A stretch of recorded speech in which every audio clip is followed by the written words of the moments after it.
Hello and welcome to the Sheep Seats. I am your host, Matthew, aka Sheep, aka Dark Sheep, and we are here tonight. Spring training games are underway. We are drafting, as always, on this lovely Friday night. We got some snow again in Wisconsin, and we got a returning friend, Billy Jones. Billy, how are you tonight? I'm good. Glad to be back. Love the sheep seats, so glad to be here. Great. I love it too. Yeah. So we're just gonna get right into it tonight. We're gonna do draft.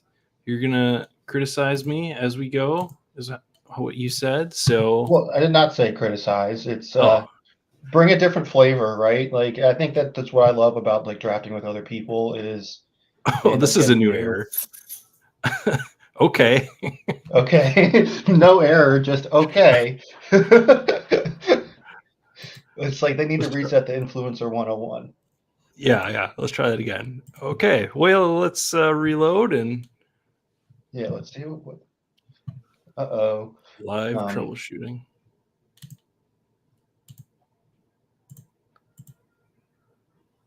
There we go. We need 7 okay, well, people. Duke Dean, depending what's on how up? this goes, I could join you. But I think drafting with other people is always really good because I have the ways that I do things and the people that I'm in, but things will change as like if someone else gets pulled into the draft, it just kind of I picked this person, then I pick this person because every pick has a downstream effect. So Yeah. I think it's good to draft with other people. Yeah, Duke, I am in the Milwaukee area. Yeah, Billy, the other who I Yeah, definitely don't sometimes get confused with you. I get confused with me. Yeah, I have like my name's Billy Jones, and it's just such a common name that Billy Joe. Just it's like yeah, it's right there. That is pretty funny. yeah, Um, it's that's how I ended up just sticking with sheep because there's no other. Well, if you ask some people, there's a lot of sheep in fantasy sports, but that's a yes. whole nother conversation. So I joined to help. So I think we're waiting on two now. All right, we need 2 people. So let's see. What we talked. I don't know, a month ago. We've Mhm. talked a few times on stream. We were on Easy Stream. Where what's changed for you over the course of the Dinger and how you're drafting? So I mean I've been doing a fair amount of data studies, and I think the big thing that I'm now focused in on is just kind of pitching, and I really like one of my last or two of my last three picks being a pitcher, just because I can walk in a higher likelihood of having a player that's going to be scoring in the playoffs at the position that like is the most fragile. And then I feel like the guys at the end of the draft that I did used to love to click are now not there anymore, and I'm we're right next to each other. All right. Yeah. And the pitchers there are still there's still a lot of like options for good pitchers at the end of the draft. So that's one thing I've kind of like shifted to over the drafting period. Okay. Mhm. Brian is in here.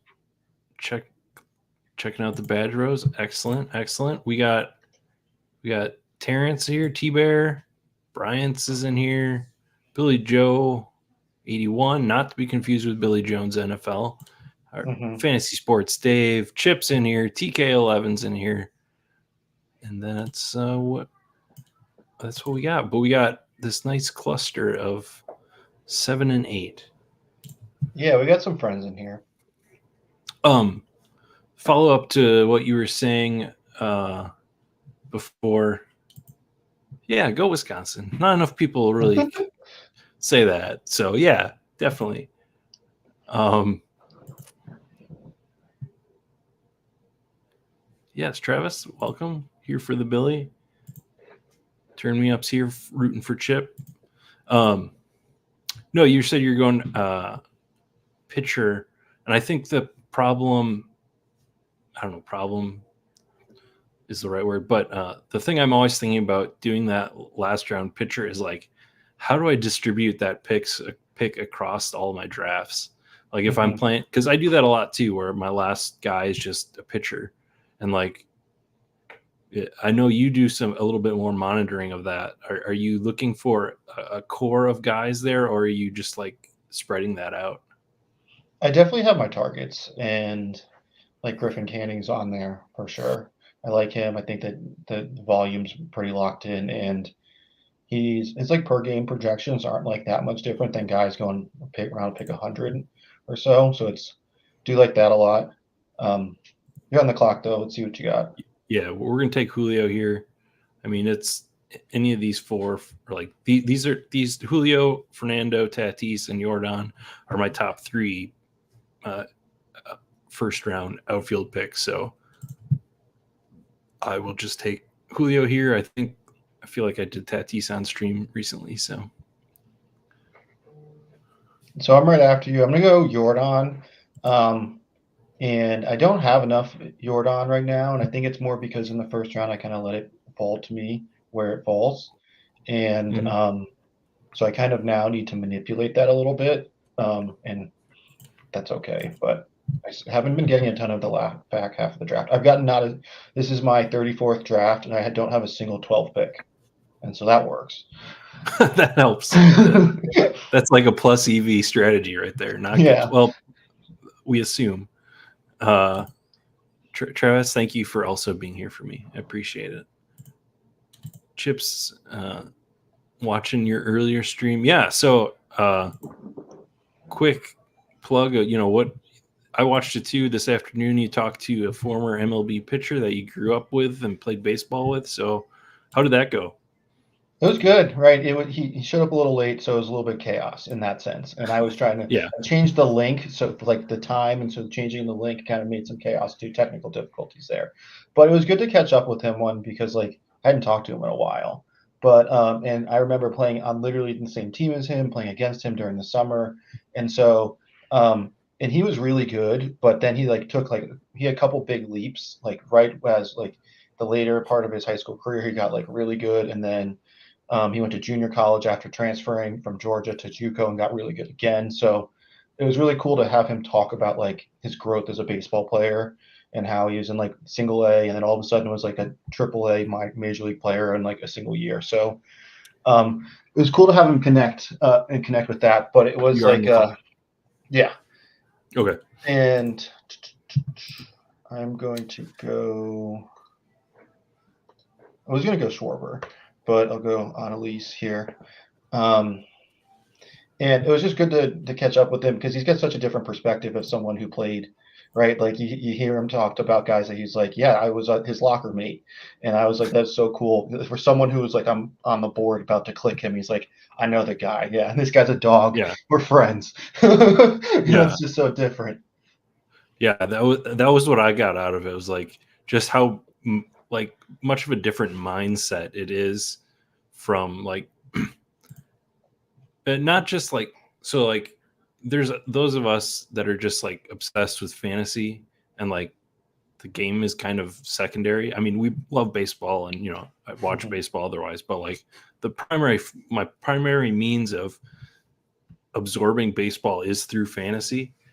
And then there's like regular sports fans, but then there's this guy who's just like knows what it takes to be good at the sport, and like he knows like he talked about some of the data stuff that and tools and stuff that he worked with, but also it was like also important just like the mentality and like Aaron Nola was the guy that stood out. Like a lot of people are him and hawing about Aaron Nola, and he's like, he's good. He's just the guy there.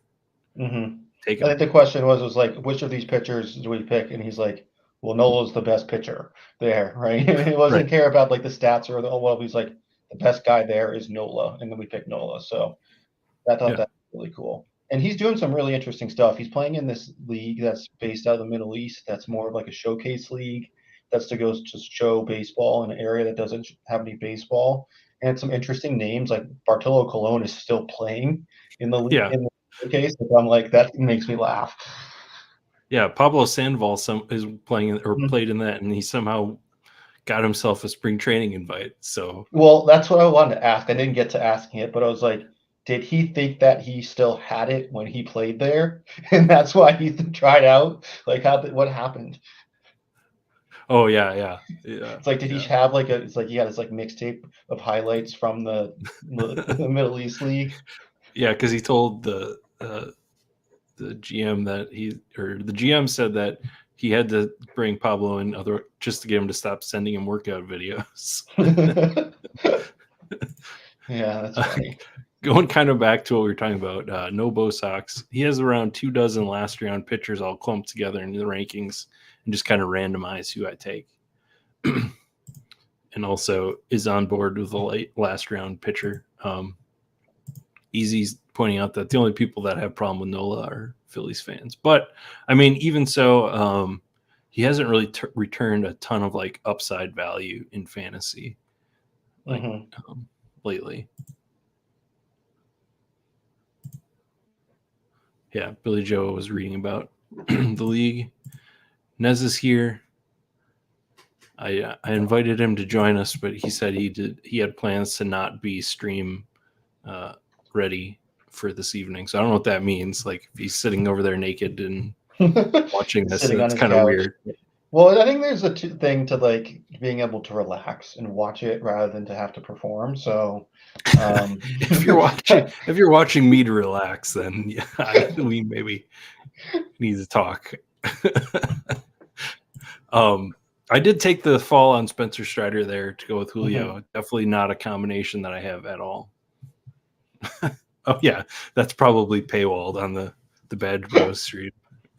Yeah, it's $20 per month. All right. Lots of ways to go here. We could take. Yeah, I'm going to continue to take the fall here and take a little bit of value on Devers. And then we're going to start even across the board. So you have 2 outfielders. Yeah, I think this is pretty easy for me. Like to play through stacks, and Semyon sitting right there. This should be like the 1-2 or the 1-3 or the 2-3 on this lineup on a pretty consistent basis. So that's easy. But I was going to take Devers if you let him get me. Let me get there. Leaving something to the imagination. All right. I got a vivid imagination. No, we're not going there. Anyway, so let's see what we got going on here on the draft board. I think the most interesting one is probably there at the end, especially now that they took 2 infielders. They brought up Trout to that 1-2 turn, and now hit 2 infielders, LBs to go with Olsen, and then Jose Altuve, who was another guy that came up on that stream that you had. That was I don't want to ruin your stream, so everybody can watch it. But yeah, it was interesting what he said about Altuve. He's just like he's a really good baseball player, and right. I would agree. Okay, so now I'm on the clock. Chip has the 4 outfielder start. So I don't do this ever, like ever. Okay. Ooh, but pitcher early. Yes, well, and that's like about as early as I'm comfortable with, and like it's 4th round, a guy that sits in the 3rd round. It's the only way I can get my hands on him really is through like when I see this happen. But I like Gossman. Every projection system has him pretty high. Yeah. I'm gonna go Gunner here. This is, I've been a lot higher on infielders in these first few rounds that I have been in the past years. So I'm going to take a Gunner here. Lots of options with Baltimore later on. Yeah. So if anyone isn't familiar with the data that I do, easy. But yeah, if anyone's not familiar with some of the data stuff that I put out, like last year's tournament, it was just quite the play to go 0 pitcher through 5 or 6 rounds. It is interesting how different the board is this year. I didn't play in it last year, but I think I took the 5th guy off the board in the 4th round. And It's just I don't know if that's right anymore. It's just Yeah, different. and you know, the thing to observe is the field is also like snake bitten or whatever it is from last year, whether it's data or just having bad picks in the first few rounds. Like like there would have been more pitchers gone by now if like by And the time this room is different too, right? Like we typically true. don't we typically see more than this, and this is because it's potentially like large chunk of us is friends that all kind of do the same thing and push pitcher. Um, but there's going to be some insane values at some point in this draft.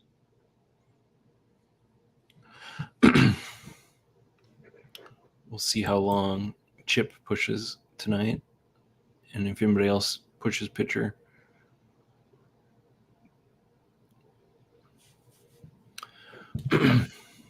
So what's new, Sheep? Like what are some of the things that on Stacking Dingers that's recently come out? Well, hey, thanks for helping me do what I should be doing and plugging my other work. I just figure most people watching this already do it. But no, we've been doing position by position breakdowns there for the last couple of weeks. Last week we had infielders, and I wish we had maybe split that up into two because there's a bunch of interesting guys still to talk about that we sort of ran out of energy for.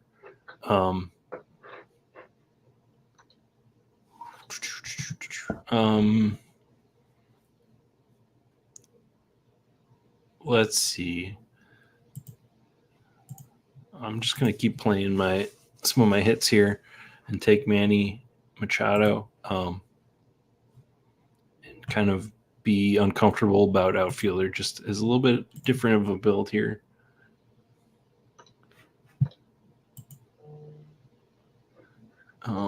So yeah, you took Jazz, Snap took Jazz. I have more Jazz than I'm really comfortable with, so I was sort of looking at Suzuki there or Azuna, but I'm going to build a little bit different. But no, Yeah, I was gonna pick either Machado or Jazz, okay, and so that was easy that you just like kind of eliminated the other option. Yeah, so we did that, and then we did the part one of like the top 51 ADP pitchers we talked through. That was, I guess, the infielders with Nez and Easy, and then the pitchers was Tuma and Chris. Baseball. So that was fun. Should get pitcher part 2 next week.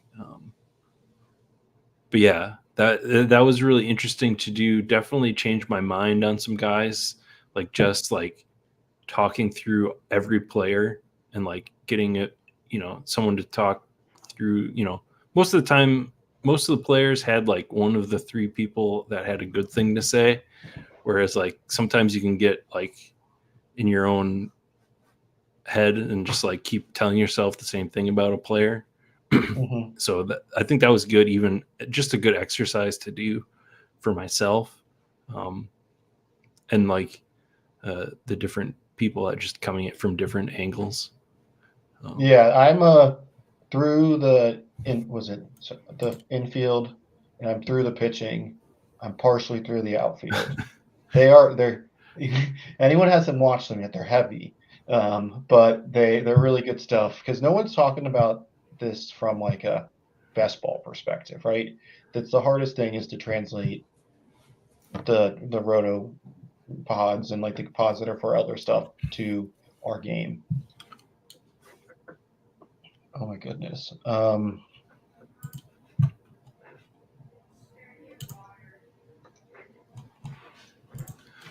The draft board is kind of wild. Are you sorted by ADP? Yeah, Like it's purple, purple, purple, purple, purple, yeah, purple. yeah. And I'm gonna take advantage of it. I'm gonna take, or maybe mess myself up at outfield, but I'm gonna take Glass now here. Mm-hmm. Definitely look at outfield next. But that pitching duo, fantastic. Like that's a ceiling individual week. They may not even have to hit 2 starts and be good enough to just push you over the top. Here's an interesting idea. a pitcher, corner infield, middle infield, outfield. I've definitely seen people proposing that the catcher should go into the outfield position, which would be, it'd be catching an outfielder. That'd be interesting.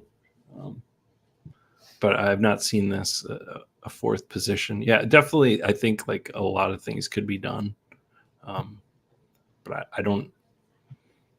I'll be honest. I might just stick to this format if they offered both, just because. It's like, what is the Superflex version for this?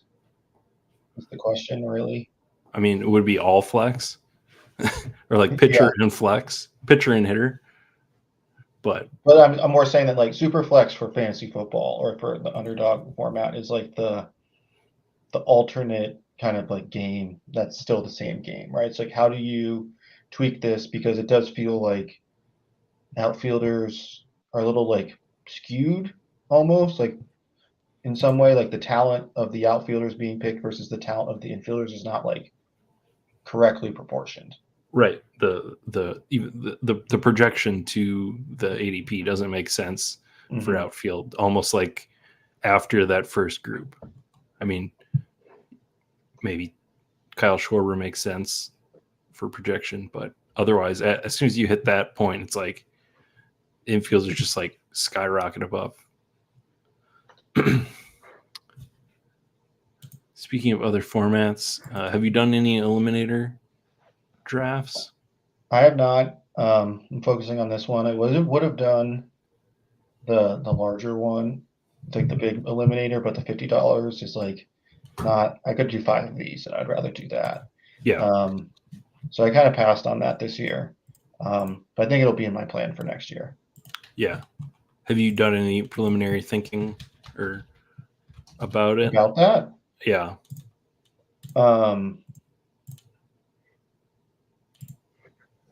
Not really. Like.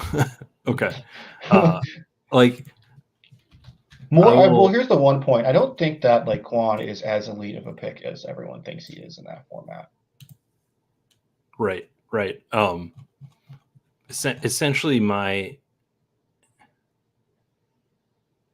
initial thought here, I'm going to take Yoshida to go with Devers. I think you hit it. Yeah. I think depending on which of the two tournaments that you're doing, because the final size is differently between the two of them, it does make a little bit different, like how many people you're trying to beat in the finals. But ultimately, I'm just drafting the same teams. I've been doing the little eliminator just because, like you said, I don't really want to devote the 50 to that one. So like I've been doing some little eliminator just to mix it up, and I've basically been trying to just grab value because people are playing it differently. You know, like they're thinking about playing it differently, and they are playing it differently. And there's certain guys that'll fall in certain rooms. So I've just been focused on getting values that make sense and building like a normal team otherwise. Well, I think it's one, the little eliminator, because it's the price point. People are having like fun and doing some fun things in there. And it's like, oh, look at this thing. Oh, look at this thing. Right. And like, well, it's kind of like that team's not going to do anything. Or, but the one, I guess the Quan thing that I'll mention is when I was looking at when Easy posted his data about like each individual weeks, like Quan didn't have like the greatest floor. His really low weeks weren't anything. Like he didn't have any zeros. Like he is the definition of an accumulator or a compiler. And I don't know how like relevant that is in if you can have 6 guys that you just pick the best guys every week. I just don't know even if that's helpful at all. Yeah, I did do one that was like a 9.65 the other day where I just punted pitcher and just grabbed, whatever outfield or infield value in the early that made sense.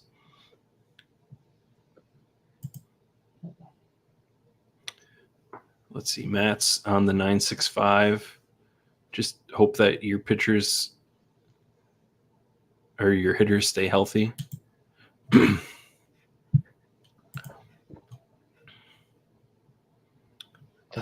lot more pitching than I've done, and How do you feel about it?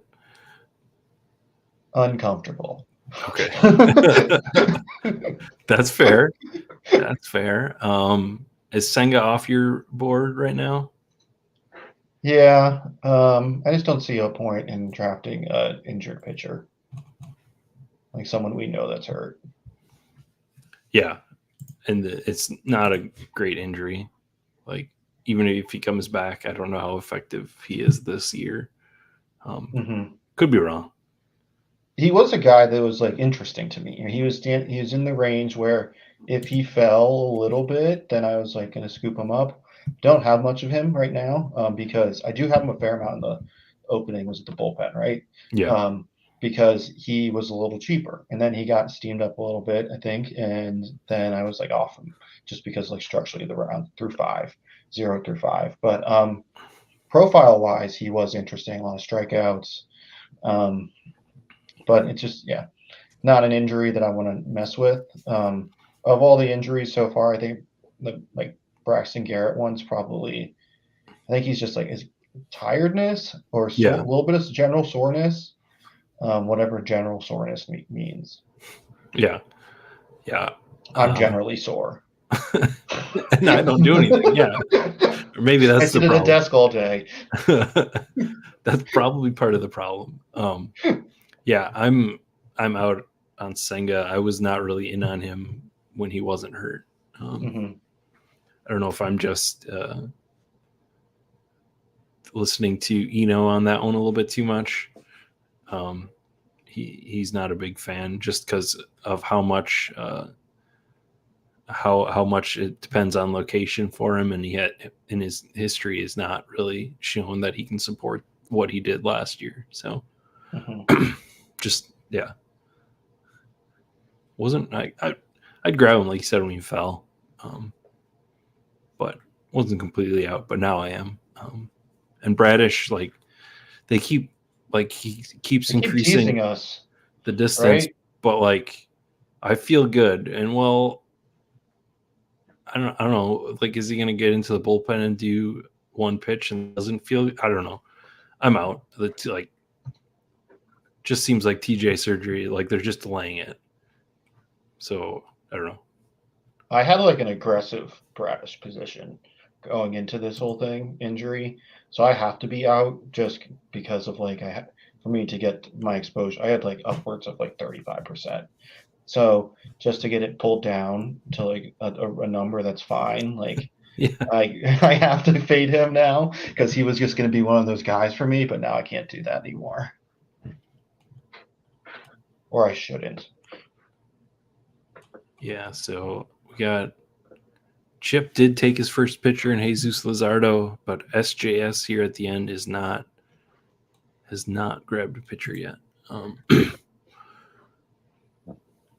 This is definitely an interesting draft board.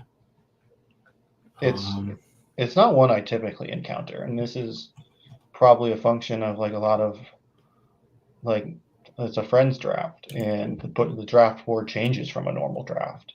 It's like yeah. you have poll now, Chief. You have like Oh, stream draft rooms are different for you. this is true. Pitcher is really piling up, but an outfield. I don't know. I thought about going all the way to Jaron Duran. Delayed start. I think it's just a little something minor.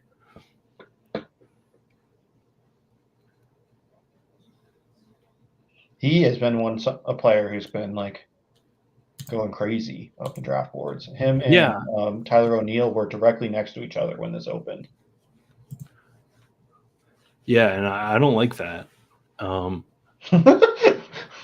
I I didn't think he was in a great place this season. Like I don't know, he roster resource had him projected leading off, and now the team says he's probably going to lead off. So who am I to be wrong? Like who am I to say that he's not going He's to not lead going to lead off off. when much more important people are saying that he's going to lead off? But just I don't know, something about his profile just never really made sense to me as a leadoff hitter, and like I didn't know what they were doing in the outfield, and there he goes now. Or did you time out there and get Nico Horner on accident? No, that was intentional. Okay. I guess you didn't like that. We got two people that are not too sure about that. So what's up with that then? I'm with them, to be honest. I'm Dansby Swanson over Nico every day if I'm.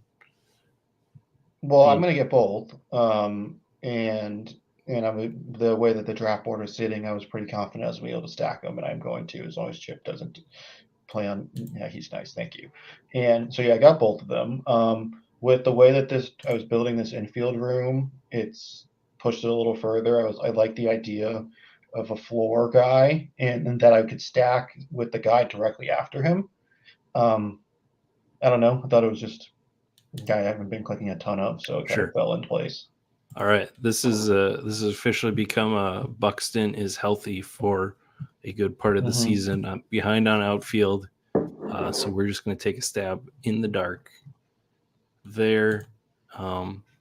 Definitely after his home run today, BJW has gotten Morrill at 98. I think that might be a new record. He went 98 in this draft? Yeah. Oh. Yeah, he's got a 125.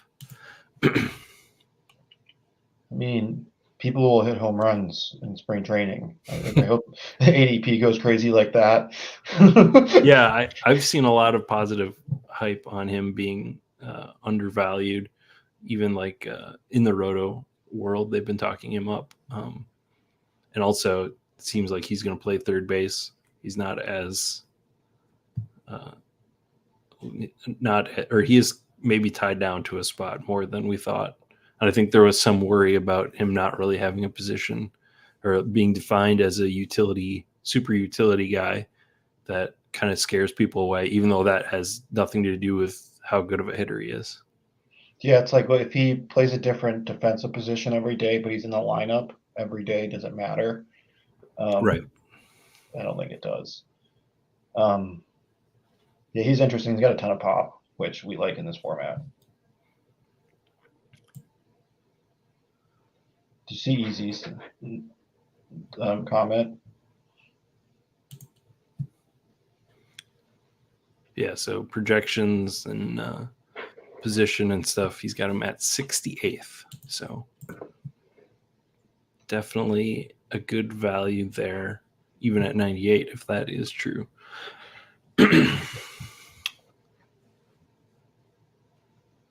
All right, Tyler O'Neill goes. I was kind of hoping to get him as part of my Boston group.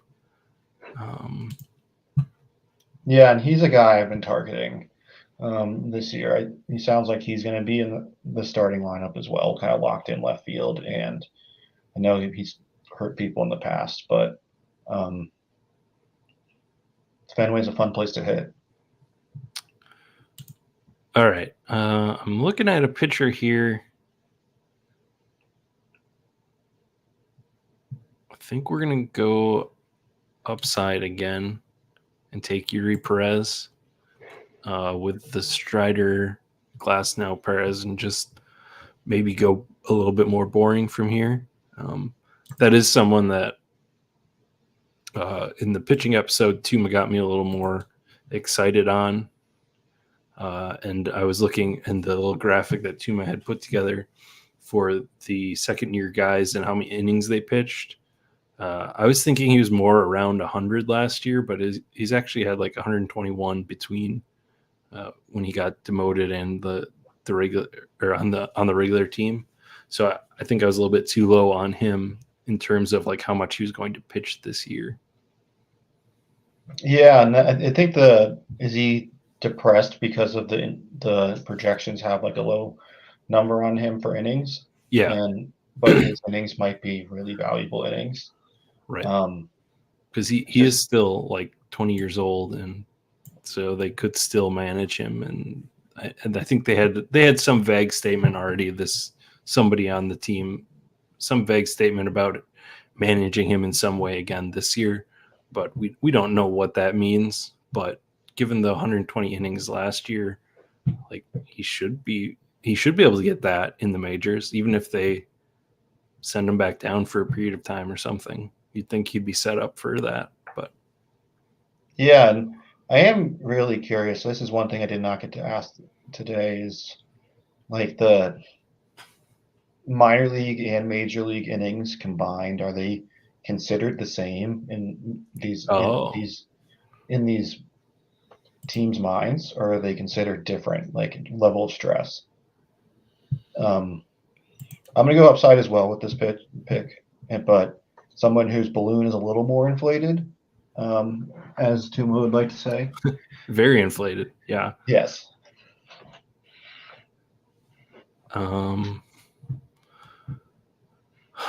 All right, I gotta figure out what I'm gonna do at outfielder here in the future. Oh man, I do not like this board. I don't like where I'm at. We're just gonna we're gonna bump up Trevor Story a bunch of picks. This draft has been hard. I gotta say, give it to the people in the draft room. But this has been a little bit of a slugfest so far. So be it. I will take Trevor Story. I was hoping to have him on this team anyway. Did you auto that, or is that? Yeah, that was top Okay. of my queue. I mean, I think I like him more than Kim, who is like the actual ADP next in line. Just in general. So I think I would agree with that.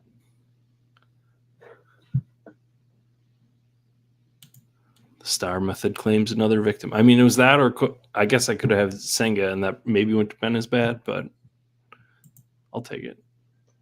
The expert is always late. Well, here's the thing: it usually starts at the same time on every Friday, so I can't do anything more to help you in that case. I try to start at the same time. Obviously, sometimes been pretty consistent. All right, so where are you at, and what's your plans from here? I'm in a 5-3-4, and I am probably going to sit on pitching until the end of the draft. I typically like to be this, right? Like I have a good chunk of pitchers, and then I wait and like kind of throw a couple darts at the end. So I'm gonna have to figure out how to. I don't know. I kind of like where I'm at. I know you said you didn't like the Nico Horner pick, but I don't know. It doesn't feel that bad. He's kind of an elite compiler, and I like that. Yeah, I think he's just being drafted for his season or his points last year, and I don't know what that entails this year. All right, I need to think ahead here.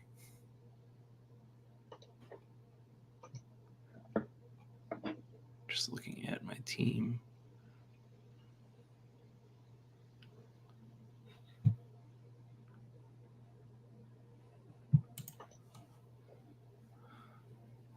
All right. I think I'm going to jump down to get a JD Martinez here just as an outfield stopgap. Obviously, he doesn't have a team yet, but I think he should play wherever he goes. Do you have any like guesses to where that'll be?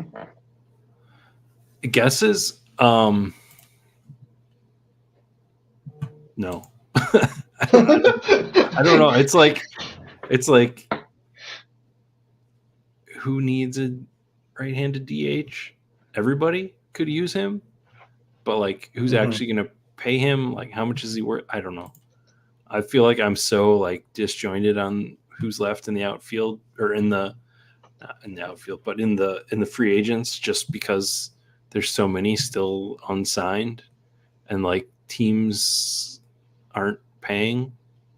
So like like the normal thought of like, oh, this guy fits here, like doesn't necessarily make sense this year because like, are they going to pay? Like like the Cubs seem to be done based on what the interview with the owner the other day, just saying like, oh yeah, we're happy with what we have, and we don't want to get over the luxury tax, blah blah blah. It's like, so it sounded like they're done, even though they could use him, like use any of the guys still, like, and they should. Like, the team like the Cubs should be spending on another guy. All right, easy here. 20-year-olds with 90+ innings in the MLB. A pretty good list of names here. A good list of names and Jordan Lyles. Some throwbacks too. Oh yes, and Yuri Perez. That was the point. Expert was already drafting, did an Acuna Harris LB stack, which is a nice start. Definitely do like to put that one together if you can. Maybe not all the time, but I am curious though. So if I know, like, the stacking it's twofold, right? It's you crush teams so you get more at bats, and like the whole team eats, and then there's like the driving in people like directly next to each other correlation too.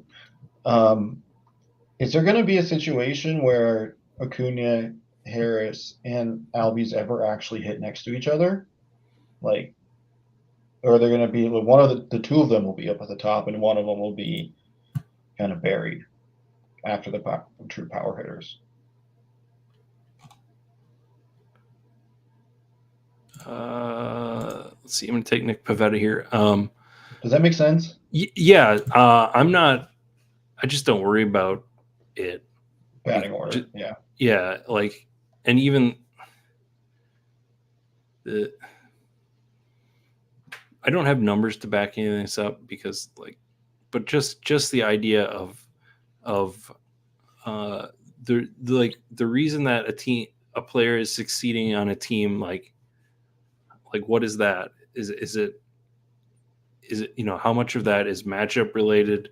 How much of that is how much are you valuing correlation? How much are you just valuing a team going, like, at the beginning of last season, Oakland had like their bullpen had like a 7 ERA for like a few months. Like, how much of the bonus or benefit of stacking are we getting from that? How much are we getting from like actual, this guy hits this guy in? Like, there's more to it than that, I guess, is my thought.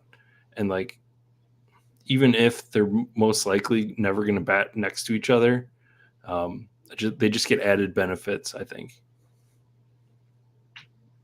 Yeah, and that makes sense. This is what's hard about stacking. It's like, in football, that's very obvious, like the direct, quarterback throws the ball to the receiver, right? And they get the touchdowns together, where it doesn't really do that the same level with the same magnitude of scoring in this format. Yeah, and not even just like experts saying here, a terrible matchup. It's just a down week overall in the offense. But that's where you're not all 12 of your hitters or 13 of your hitters are on the same team. That's where you're relying on the rest of your lineup to hopefully, even if it's not a good score for that week, you're getting that great score on other weeks. Mm-hmm.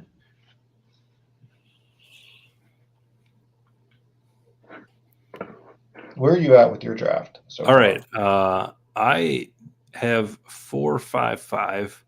So I have Strider, Glasnow, Perez, and Pivetta. I didn't love that Pivetta pick. I am kind of concerned where he's going right now.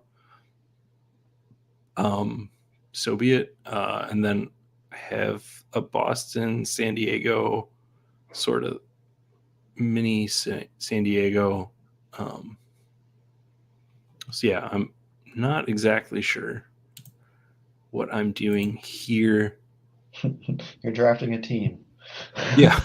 That is what you're doing. Like, if I'm being honest, at this point of the draft season, like every time I'm drafting, I'm just sort of drafting a team. And like the all right. So this is like I don't love Estieri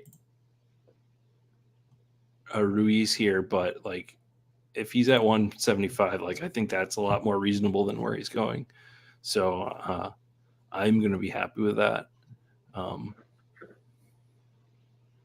Yeah, that's a really good value. I'm just, as a guy, his big largest value is based on stolen bases. It's just not as spiky as a home run is. But if he has like 7 in a week, that's nice. Yeah, and like easy saying, only 12% of Michael Harris's points are via RBIs. So like, how much does that connect with other people? I will also admit that yes, part of stacking is just making drafts easier and some like mental shortcuts you can do in decision making, especially like if you're doing it while doing something else. So like there is definitely some amount to ease of drafting over the course of 50 to 100 drafts that stacking. It also builds in like player diversification. Maybe you're going to take guys in stacks that you wouldn't take if you're just doing non-stacks. So a whole lot of stuff and things.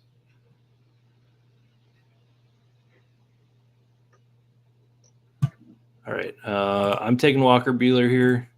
I keep saying it. I was never expecting to be in on Walker Buehler here, but apparently, or this year, but like this missing a month of the season, I think he's worth this value. Yeah, when he's going to be relevant will be late, and that's fine. Especially as you're talking about picks, that contribution isn't needed to be a ton. That's why I like late pitching, is because the contribution needed out of those guys isn't expected to be high. It's just like take advantage of their like 2 start weeks, and that's all you really need out of them. Yeah, and here Turn Me Up's pointing out maybe we're not going to get 2 start weeks out of the Dodgers, but it's sort of a myth, sort of not, but definitely room for injuries to crop up to any staff that might not be able to do it. Yeah, there's definitely some fear about it.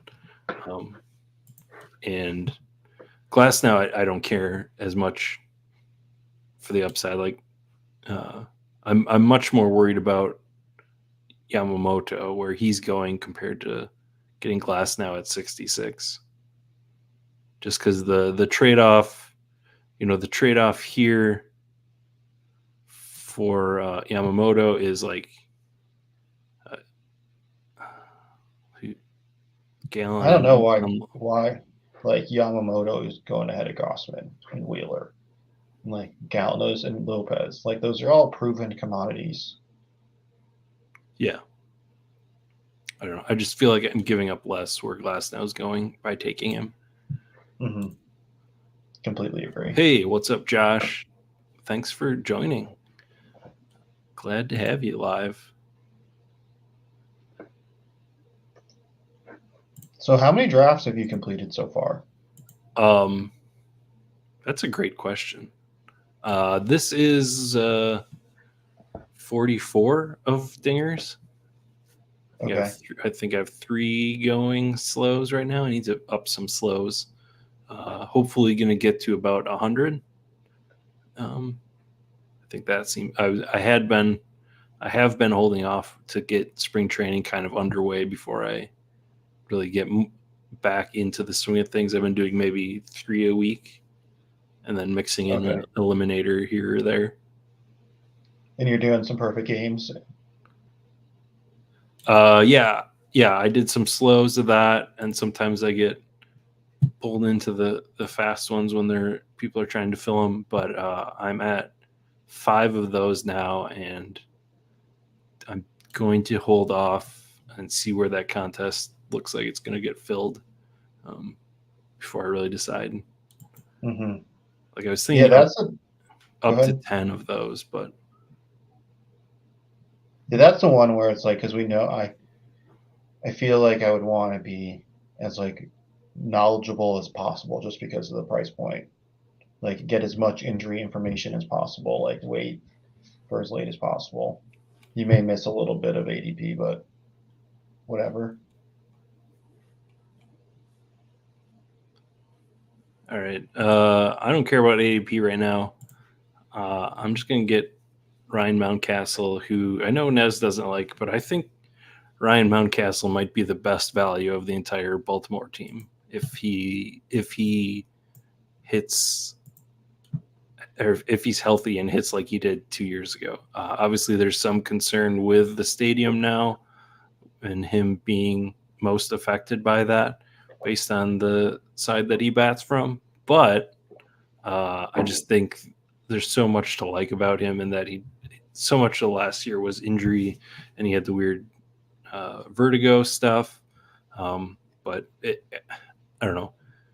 It doesn't make sense to me that everybody's so high on Baltimore, but he's getting left off of the party. Oh, and Mister Flip Flop Mr. 2024 Capitulate. flip flopper of the year. He's come around on Mountcastle. Wasn't he saying that he's like come around on Ellie too, or is that did I miss? Oh Did yeah, I get that oh yeah. wrong? He's Expert has drafted his solo shot. I do think I'm going to draft one of those, maybe a few weeks before the season. Mm-hmm.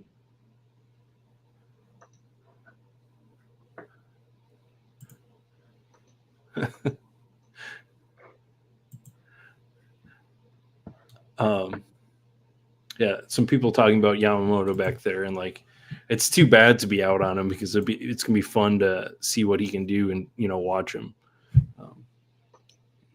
You're gonna be upset when he does well, which is never Yeah. fun. Like a fun player that you want to watch, and you're upset when he's doing well. Well, I don't know. He's not. I think I'll enjoy watching him, even if it has like means that I'm not doing well monetarily. Because I think he's going to be fun. But there's other players. I'm like, that's one thing. I haven't played MLB best ball. I played fantasy baseball in the past, but before this year, I hadn't done best ball. And the reason I didn't do the other formats is because daily management is so difficult, Yeah. especially and you do any multiple leagues or anything like that. It's just a lot.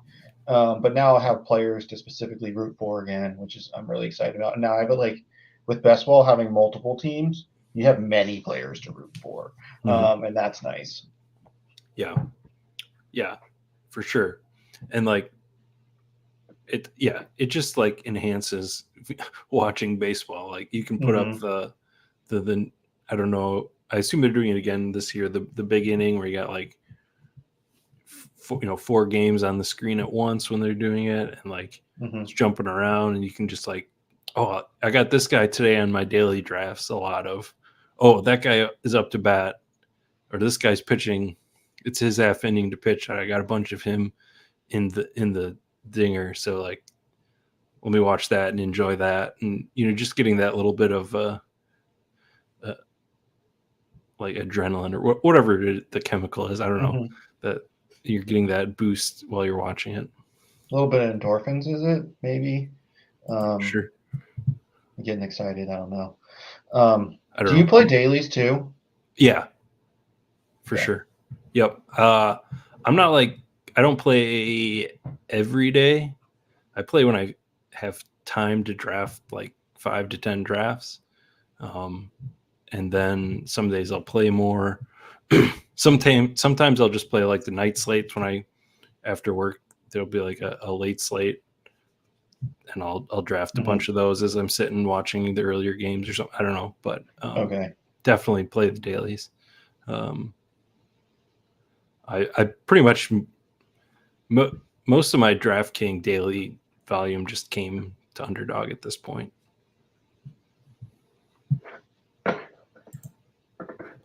Do you think you're gonna sit down and try it this year? I'm gonna do some. I think what's tough is, I mean, you only have so much money you can spend and allocate towards these games. So and then also if you're gonna do it, you can't just like play one time, one slate, and then not play. Yeah. Be like, well, I didn't win, so I can't play anymore, because the expectation is to lose, and then all of a sudden you have a big nice little like bink, and then you're happy again. So yeah, so I don't know. I think he'll definitely step in at some point. It's just a matter of what and when. Yeah, and it's really it's really easy to get lost and just keep firing on those. Like as easy as it is to keep firing these and like hard to stop, you can just get lost and keep doing it, and then you're in that situation where you're like, oh, I can't play again this week Mm-hmm. if I lose all of it tonight. So that's why I really try to stick to 5 to 10 on like main slates, just so I'm not overdoing it. Yeah, and And I'll so be fine to take a few days off if I don't have time to draft. and for me, this is I love the games and I love to play, but like the data is where I'm extremely interested, as much interested more than anything else. So Yeah, I got to figure out what my process would be, everything that I want to do um, before I would ever step in, and I haven't done that yet. So it's yeah, something that I will get to at some point. Yeah, I just don't know what. I'm just like I love best ball, and I feel like there's going to be some playoff best ball that'll be yeah. fun. And Like, there was a in season tournament last year too. That was fun to draft. mhm. But yeah, I did manage to take third place on the tiny showdown slate for that first game on the spring training, and today I Mhm. didn't do quite as good, but did not have the right pieces today.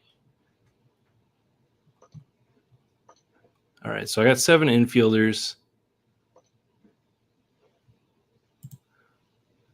Let's probably waste time here, and let's go to find an undrafted pitcher.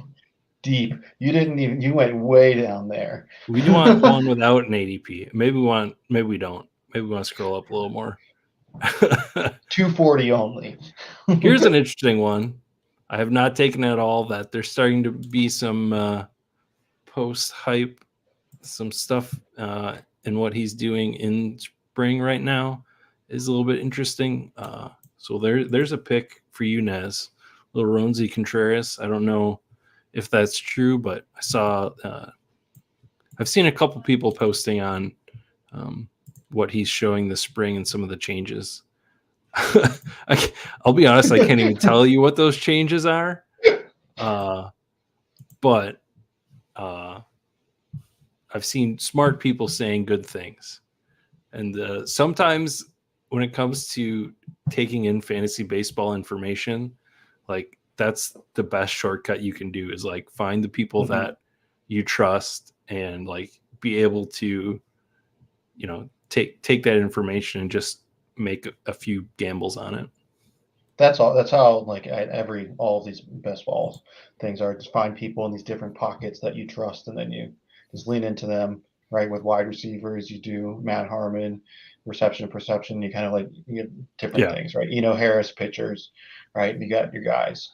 I saw Roansy in a highlight for a guy that I was looking at. Like I think I was looking at Henry Davis hitting, and I didn't even. I was just like Roansy pitching to him, and that's where I was like, oh, that's who that is. That was more of like wasn't looking at him for the highlights. It was the other way around. Yeah, just I think it was some of the movement and stuff. Some of his pitches looked more like what we'd expected back when it was coming Mm-hmm. together. Yeah, this is the other thing. The contest I do like in the dailies is the cycle, and that's a 12-person draft instead of the 6-person draft that the main tournament is. And that one you can get really deep or a lot deeper into the player pool. Mm-hmm. And I do like that. All right, let's see. What do we got going on here? Dave wants us to check out his team. TK's in here. Oh, this is Dave's first draft this season. So let's start with Dave. Nice of you to jump in. Always a supporter of the show. So you go in 776. Cole, Burns, Kelly, Bieber, Gibson, Bradley, Bradish. Yeah, I think I'm out on Bradish, but I totally get if you're going to take a 20th round flyer on him. Like given the somewhat positive news that he's increasing his throwing distances. So yeah, I have no problem with this. This seems pretty nice group. He did go with the early Cole Burns pairing, so let's see how he put together the other positions with that. Bregman, Diaz, Abrams, Kim, Jimenez, Hayes, Vaughn. Yeah, that seems like a decent infield group. You're sort of betting on Bregman being your anchor, CJ Abrams thing being real. Maybe a few too many compilers here with Abrams, Kim, and Jimenez, and even Hayes to a certain extent. Maybe another power guy in here. I'd feel a little bit better. A little bit. And then Carroll, Springer, Thomas, Mullen, Stanton, Kepler. Yeah, this seems like a nice group. Like, I think that's a good team. I was gonna say this team, it seems like it's missing a little ceiling in the hitting department. Like it's a good draft, but I don't know. I would bet on this team being like third or fourth in this pod, being like good. But I still am like you should still, even in these you got to be top 2 out of 12 to get out of that, and that's like pretty far on the left tail, or right tail. Sorry, of like if you think about like distribution. So I don't know. I just would worry about the ceiling on this team. Yeah, and the simple thing to do is make Cole or Burns a hitter. Mm-hmm. Just a slight correction on that, and maybe like you have like a Max Muncy in here instead of Abrams or Kim, something like that. Yeah, exactly. Right. The Burns could easily be replaced with a different pitcher. All right, Let's check out Bryant's score. Very important. He does have the Rudolph nose. That is like the one extra thing that I do not have. So I'm always excited to see it when somebody's. I don't even remember how to get it. How do you get that?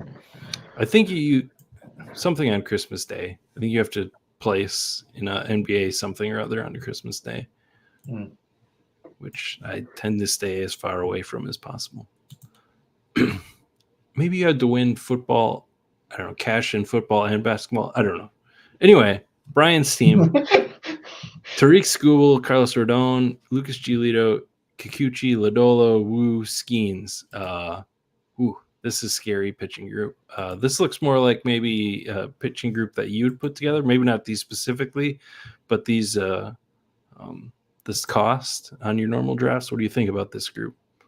Yeah, it's like structurally where I fall. It's not a lot of these guys that I'm landing on though. I like Skubal. Rodon, I'm like just a little nervous on. Yeah, I don't know. I'm actually, it's similar. I don't know, something about this pitching staff feels, a little, I don't know what the wording is. It's injury risk here. Yes. Like Skubal, Rodon, both have extensive injury histories.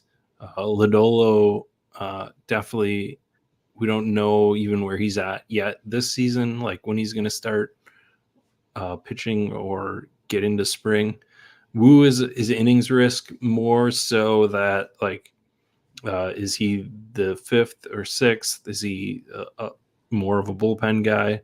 I know a lot of people are pretty high on the Seattle group, but they have some options there at the end. So he has a little bit of innings risk being at the end of that rotation. And then Paul Skeens is just like the like a risk of ever playing at all. I know, obviously, there's a case to be made of him playing his way onto the roster, but I have a hard time believing it. Yeah, that's what it is. It's like, where's the innings volume here for this team? Yeah, high K upside, and yeah, Skubal, Rodon, Giolito, Kikuchi, like those guys could carry you through if they all hit good outcomes on innings. But infield, Jose Ramirez, Corey Seager, Ellie De La Cruz, Max Muncy, Josh Young, Josh Naylor, and Bo Naylor. Ooh, getting a little spicy there, putting in the low drafted guy. I like it. I mean, you're definitely just hoping for a few ceiling weeks out of Bo Naylor. I don't think you're like expecting like a big contribution through the whole season, but it's a good group. Definitely have that Jose Ramirez, Corey Seager core that really can even out the rest, just like those guys can score every week. Mm-hmm. Yeah, and this is, I don't know why this made me think about this. It's just like, remember did you play backyard baseball growing up? I did not. No. I know well, that's like a bad thing to say. Everybody in fantasy seems to be obsessed with that. No, mine was the Super Nintendo Ken Griffey Jr. game. That was my baseball game that I played growing up. In backyard baseball, there are these two characters, Amir and Ahmed Khan, that like were brothers, and when you play them together, their stats boosted. So I'm like, there you go. Is that what we're working about with here? The brothers boost. Yes.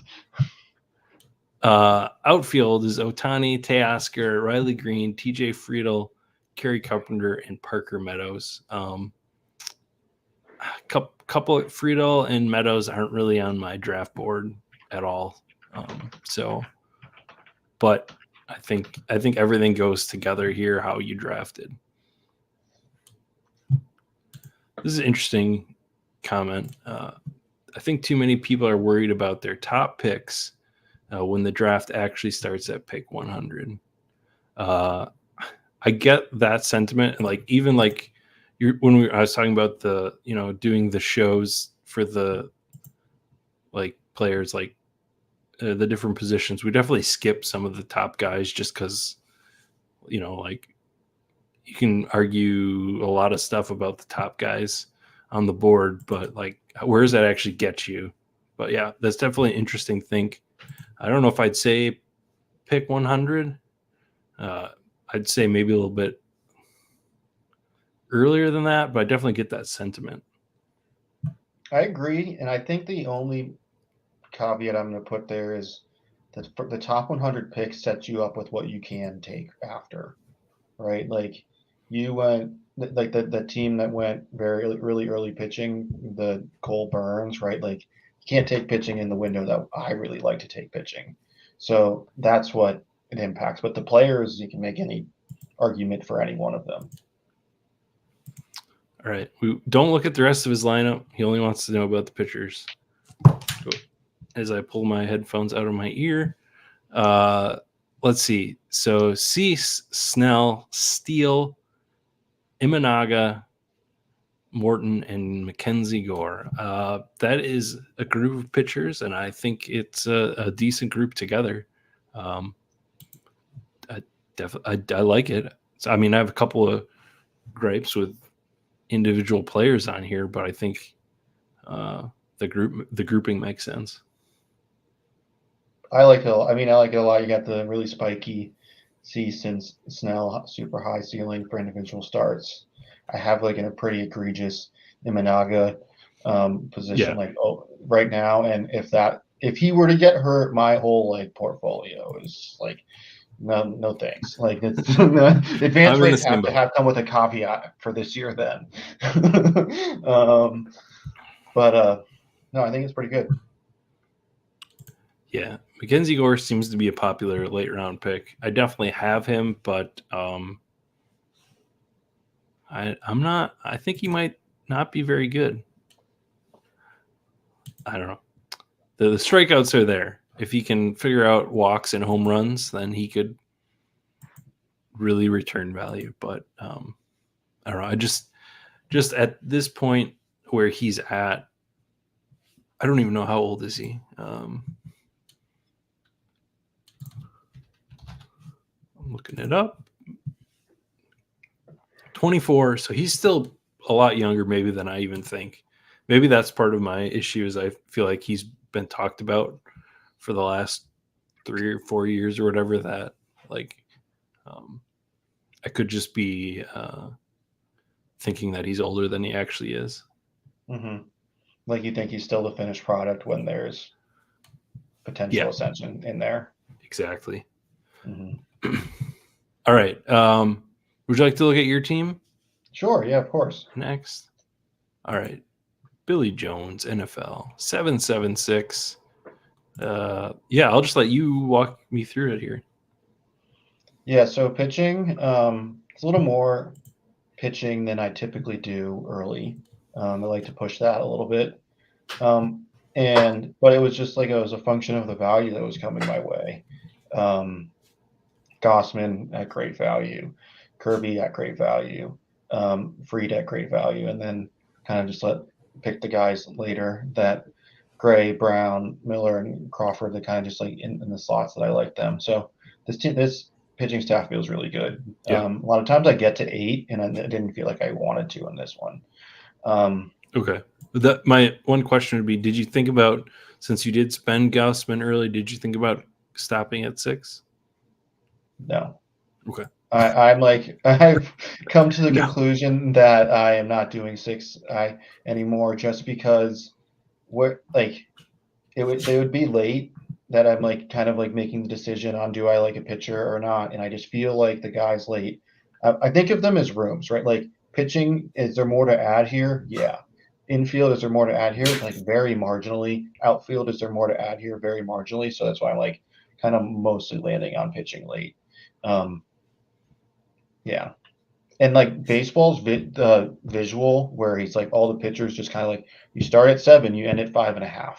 Like that's like really stuck with me. Yeah. Um, Yeah. yeah.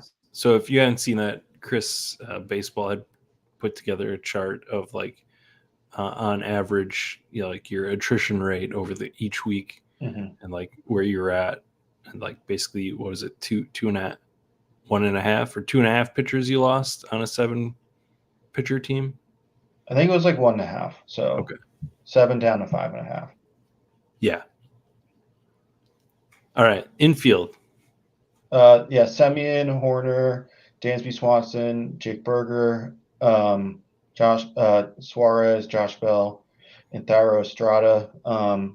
And then on the outfield, Jordan, Adelise, Jazz, Soler, Gurriel, and Tavares. I could stack this whole, like, I think the whole team might be stacked if I'm looking at it.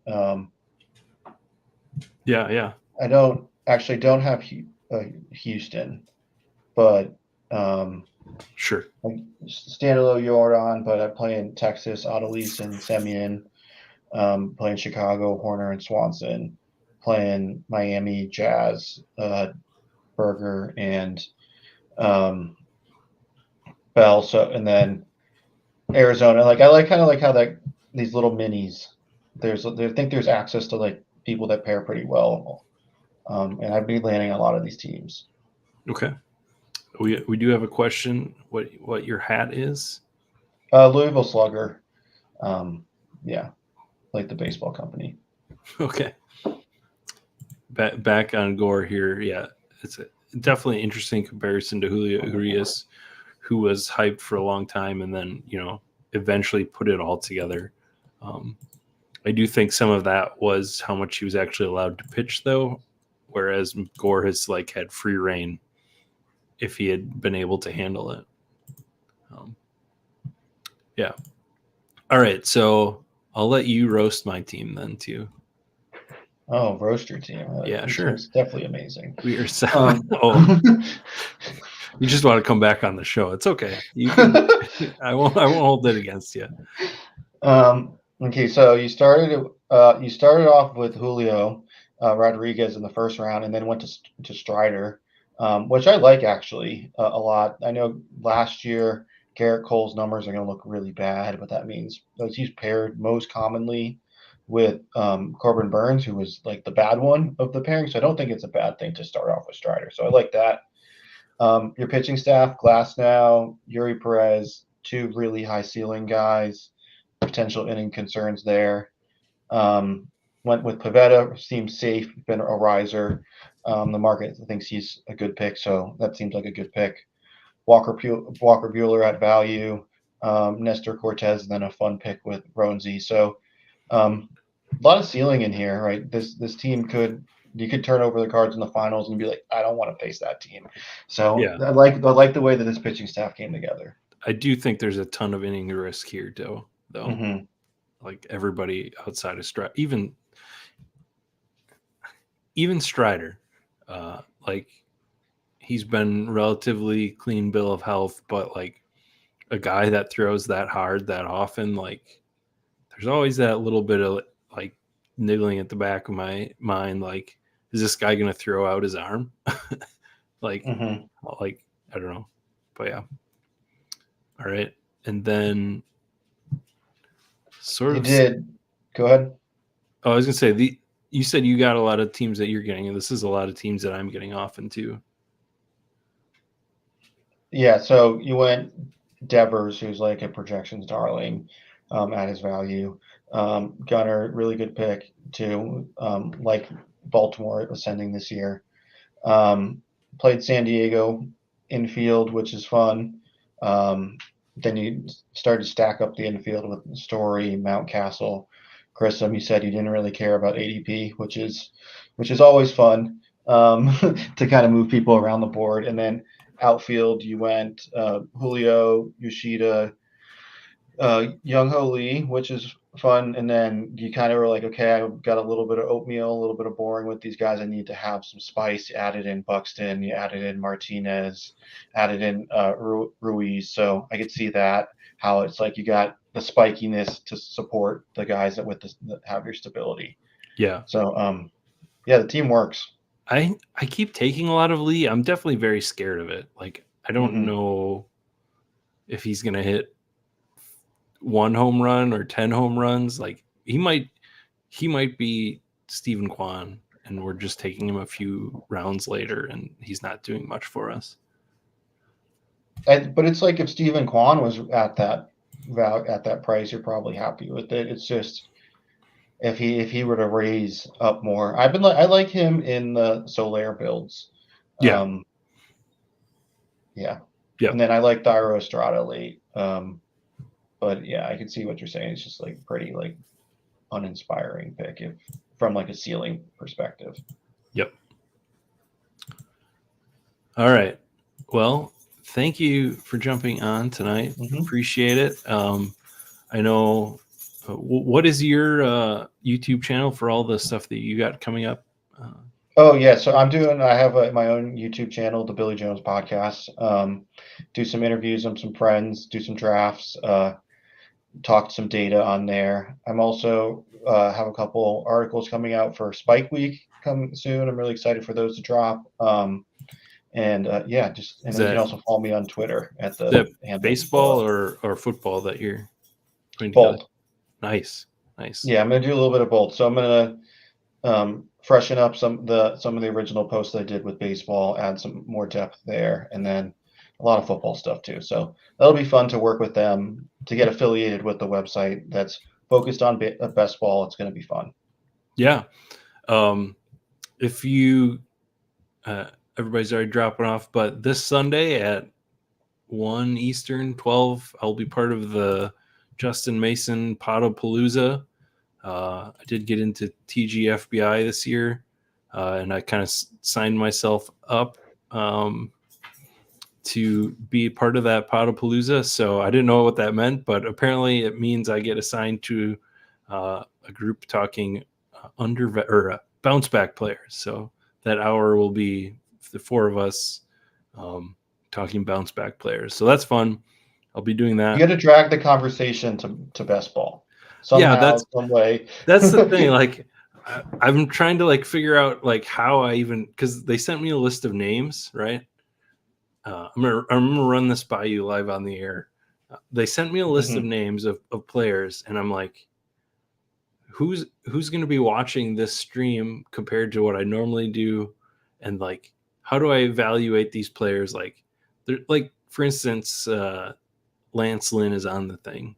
Like for me, it's like Lance Lynn is fine on Underdog where he's going. How do I I don't care if he bounces back. So I don't know. It's gonna be interesting to try and I gotta do a little more research and like maybe look at some actual roto ADPs and think about these guys in that sense.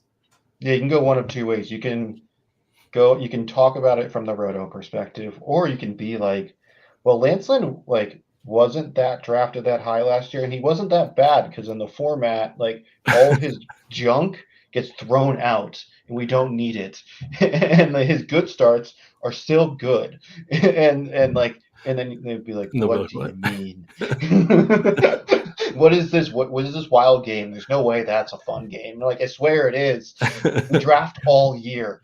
Yeah. Well, maybe next year when I'm allowed to do it a second time, I'll start pushing the underdog agenda.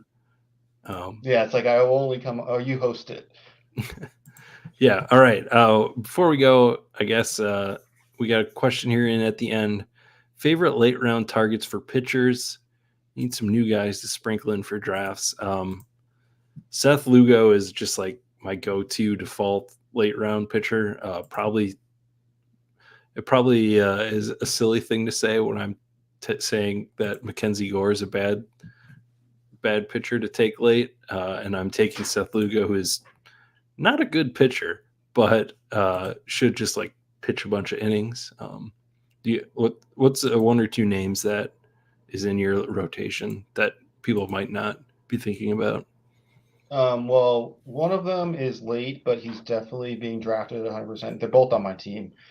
Bryce Miller and Cutter Crawford are two guys that I'm going to highlight just because they both have added splitters this year, and I've heard a couple guys that I trust in the fantasy baseball space that say that the coin like this last year was the year of the sweeper. This year might be the year of the splitter, and I like both of them adding those pitches. So looking for someone like that that could that new pitch make them that much more dynamic.